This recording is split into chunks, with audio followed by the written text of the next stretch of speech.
Chemistry, we're on to our second and final lesson in the thermodynamics unit, and this is on thermodynamics applications.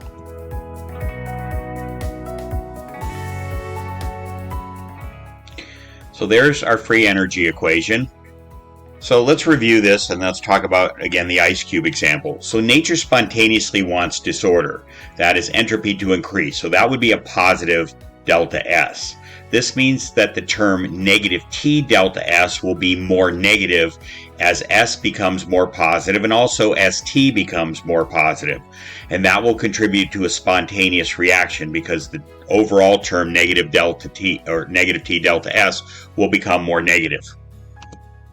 Nature spontaneously wants a reaction to release heat energy and move enthalpy heat to a lower level. That's negative delta H. Again, that will contribute to delta G being negative. Remember, our goal if we want the reaction to proceed spontaneously in the forward direction is to have a negative delta G number. So these two effects will contribute to the free energy being negative, and that's negative delta G. Okay, so when ice melts to water, let's go to that example. When ice melts to water, the disorder of the water molecules increases. That's positive delta S. So this contributes to a spontaneous reaction. That's natural. When ice melts, heat enters the ice cube and makes the enthalpy positive. That's positive delta H. This is not natural for heat to want to enter a system, so this works against a spontaneous reaction. Okay, so I'll read this last one slowly. If T is high enough to make the term negative T delta S more negative, then the positive delta H term is positive, then delta G will be negative. That's a good thing, and the reaction will proceed. So it's a good thing if you want the reaction to proceed.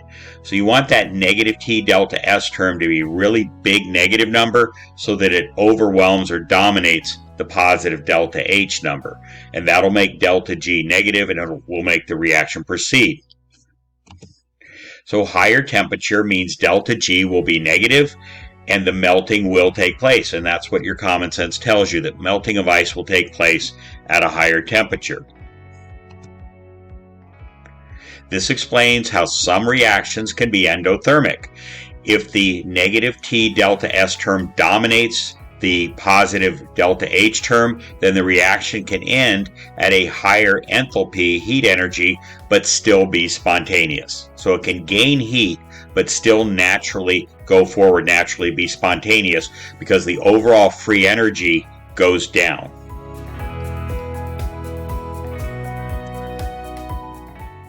So when liquid water freezes to ice, when liquid water freezes, the disorder of the water molecules decreases. They become more orderly. So that's negative delta S. This works against a spontaneous reaction. When liquid water freezes, heat leaves the ice cube and makes the enthalpy negative. That's negative delta H. That's natural for heat to want to come out. So this contributes to the spontaneous reaction. Negative delta T times negative delta S will be positive. If T is small enough, then negative delta H will be more negative than negative delta T times negative delta S is positive. And if negative delta H is big enough, delta G will be negative and the reaction will proceed. So in this case, if you want the liquid water to freeze to ice, you want the heat coming out, that's a negative delta H, to dominate over the negative delta T, negative delta S term. And if it does, then delta G will be negative and the liquid water will freeze to ice. Lower T will result in delta G being negative and freezing will take place. Higher T will result in delta G being positive and freezing will not take place. Positive delta G means the reaction will not take place or will take place in the reverse direction. Okay, let's do some calculations with free energy. So, delta H equals negative 92.22 kilojoules, and delta S equals negative 198.75 joules per Kelvin. What is the delta G of the reaction for the reaction at 25 degrees centigrade? So, a couple conversions you have to make here. Delta H is in kilojoules and delta S is in joules, so you have to convert either both of them to kilojoules or both of them to joules. And then the temperature in centigrade has to be converted to Kelvin. So first of all, convert temperature to Kelvin. You add 273 to 25 and you get 298 Kelvin. Now you convert the delta S to kilojoules. We're going to go in that direction, so we'll work in kilojoules. So negative 198.75 joules per Kelvin times 1 kilojoule per 1,000 joules. That's just our one of our 3 standard conversions, and that gives us negative 0.198875 kilojoules per Kelvin. The joules cancel, and so now we can plug the numbers in. Negative 92.22 kilojoules minus 298 Kelvin times negative 0.19875 kilojoules per Kelvin. The kelvins cancel, and you end up with negative 33 kilojoules. So since delta G is negative 33 kilojoules, the process is spontaneous. Negative number for delta G is a natural or spontaneous process in the forward direction. Okay, so now we're going to take two values of delta H, delta S, and we're going to say at what temperature would the reaction become spontaneous. So it's going to be spontaneous when it crosses over from being a positive delta G to a negative delta G. So the reaction will become spontaneous when delta G crosses from a positive to a negative number. Therefore, we want to find the temperature at which delta G equals 0. So there's the formula. And now we plug in the numbers. We have delta G is 0, delta H is 15 kilojoules, which is 15,000 joules. So in this example, we're going to work in joules. And it's minus the temperature, that's what we're trying to find out, times 29.5 joules per Kelvin. So now you solve for T, so you subtract the 15,000 and divide by 29.5. And that gives you this. And when you do the numbers on that, you end up with the joules cancel with joules, and you end up with 508 Kelvin. So when the temperature rises above 508 Kelvin, delta G will become negative, and the reaction will be spontaneous in the forward direction. Okay, standard state conditions are a common set of conditions at which different variables such as delta H, delta G, and S can be measured. Standard state conditions mean that the pressure is 1 atmosphere for gases, concentration is 1 molar for solutions. Usually, but not always, standard state conditions are measured at 25 degrees centigrade because that's roughly room temperature. And standard free energy for pure elements such as O2, H2, Cl2 is 0. So the formula for the standard enthalpy of reaction is given. Now you've seen that equation before back in the thermochemistry unit. The one difference is that little circle that's up above the H. That means standard. That means it's at these conditions that you see up above. Otherwise, the equation is the same as what you saw back in Unit 5 in thermochemistry. We use this formula in the thermochemistry unit. Sigma n is the addition of the moles of products and reactants. So we'll do an example of one of those examples again. So there are the standard state conditions again. The standard entropy of reaction is given by the equation standard entropy of reaction equals standard entropy of products minus standard entropy of reactants. S is referenced to absolute zero. This means that S, entropy, is 0 when the temperature is 0 Kelvin. For this reason, substances have a definite value of S. We do not need to speak only in terms of delta S, as we do with delta H and delta G. The standard free energy of a reaction is given by the equation standard free energy of reaction equals the sum of the standard free energies of the products times the number of moles of each minus the sum of the standard free energies of the reactants times the number of moles of each. Standard state free energy is calculated the same way as enthalpy. Standard free energy is the free energy at a pressure of 1 atmosphere if reactants are gases, or 1 molar if reactants are in solution. These are standard state conditions. The symbol for standard free energy is delta G with that little circle up above it. The purpose of standard state conditions is to give values of delta H, S, and delta G at the same pressures or concentration so that one reaction can be compared to another. The equation for a standard state free energy equation is standard free energy, change in free energy, equals standard change in enthalpy minus temperature times change in standard entropy. So here we have data for the free energy, for the standard free energy for different compounds and the molecule of oxygen.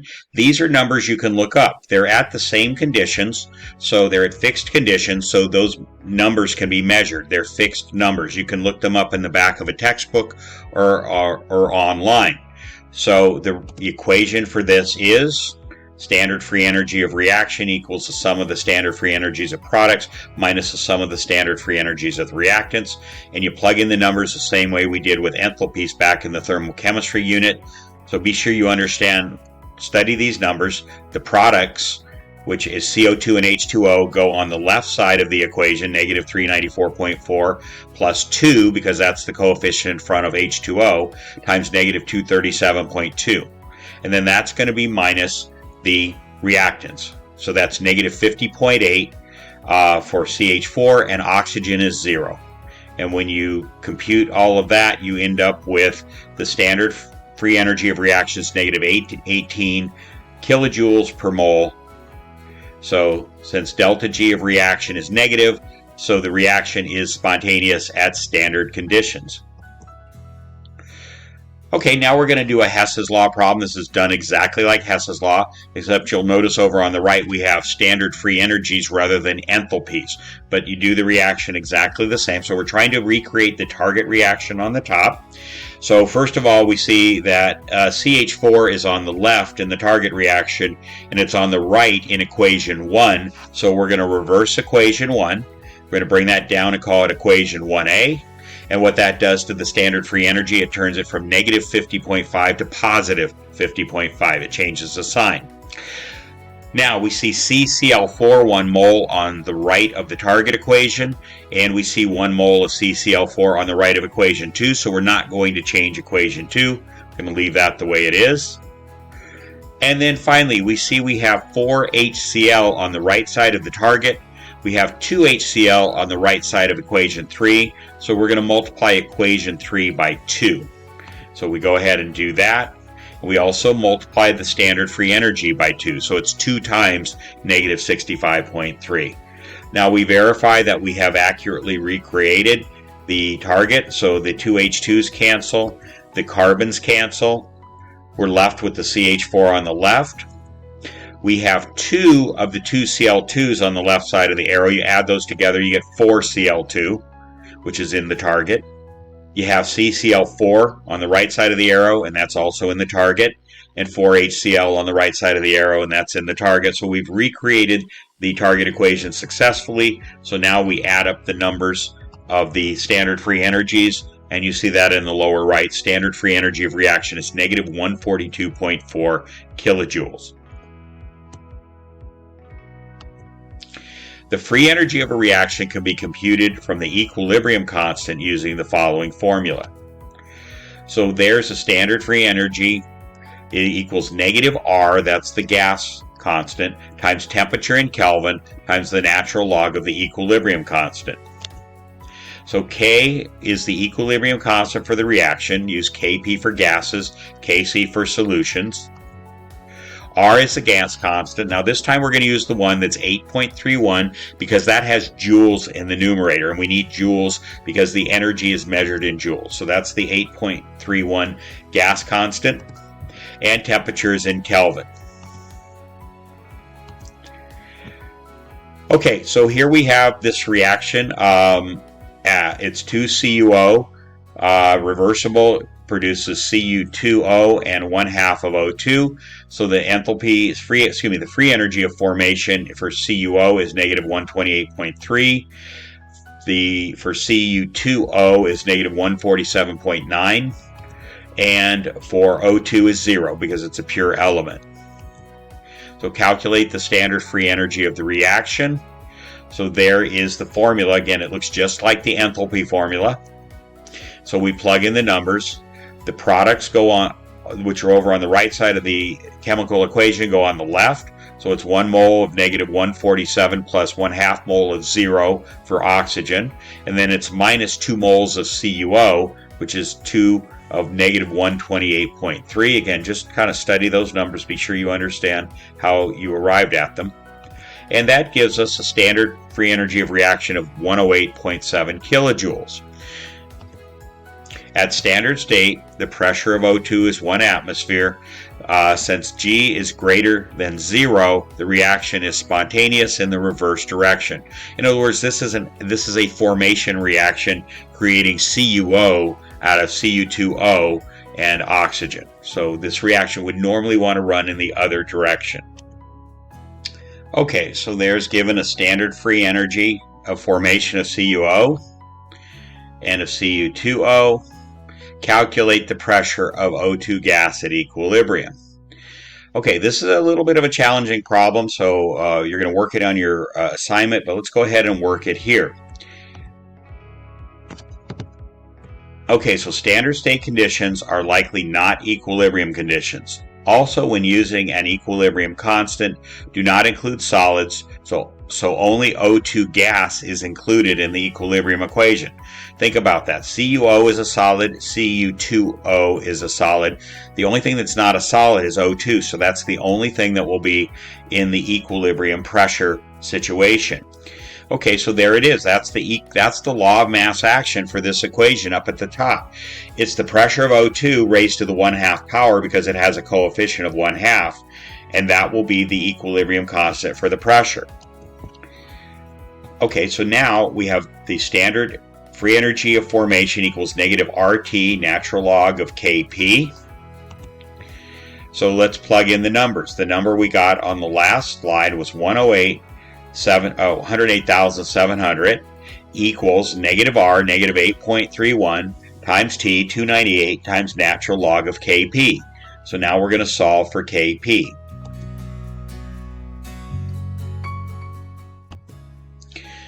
So there we go. We're going to divide both sides by negative 8.31 and by 298, and that'll give us natural log of Kp equals negative 43.9.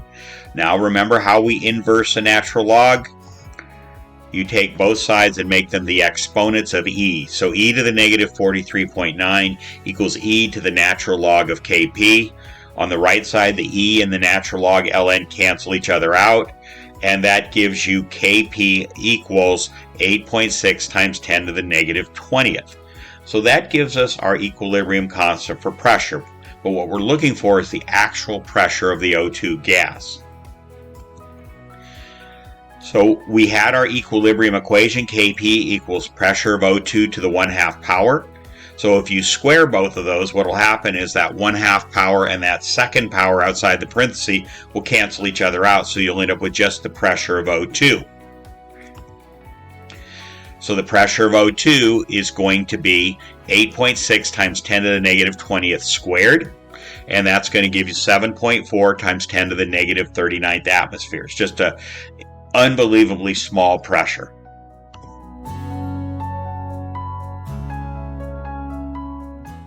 So now let's look at the standard free energy and the reaction quotient Q. So here's a solubility reaction. Again, we said AgCl, according to our solubility rule, should not dissolve, but we also said later on in the course that it's going to dissolve a little bit. A little tiny amount is going to turn into silver ions and chloride ions. So the KSP, it's a solubility product problem, is 1.6 times 10 to the negative 10th. A very small amount is going to dissolve, tiny, tiny number, and that's at 25 degrees centigrade. The standard free energy is 55.9 kilojoules per mole. for that reaction, notice that's a positive number. That means that reaction really naturally does not want to take place. So calculate the delta G for the reactions when you have those concentrations. So those are not standard state conditions because those concentrations are not 1 molar.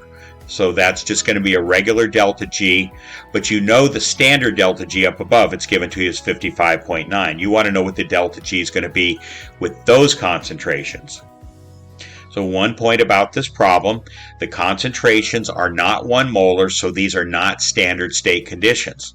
If they were 1 molar, you would get the delta G standard state of 55.9.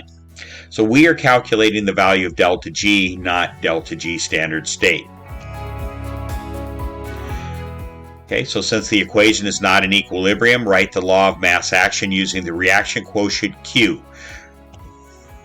So Q equals silver ions times chloride ions. So go and look at the equation up at the top. It has silver and chloride on the right side on the products. It has AgCl on the left, however it's a solid, so it's not included in the law of mass action. So remember, the reaction quotient Q is computed the same way as the equilibrium constant, but for non-equilibrium conditions. So Q is greater than K means the reaction will favor reactants. It's going to run in reverse. Q is less than K means the reaction favors products. It's going to run forward. And Q equals K means the reaction is in equilibrium. We can determine delta G at any concentration by using the standard state delta G and Q. So there's the formula. The free energy, the change in free energy, equals the standard change in free energy plus the gas constant times temperature times the natural log of Q.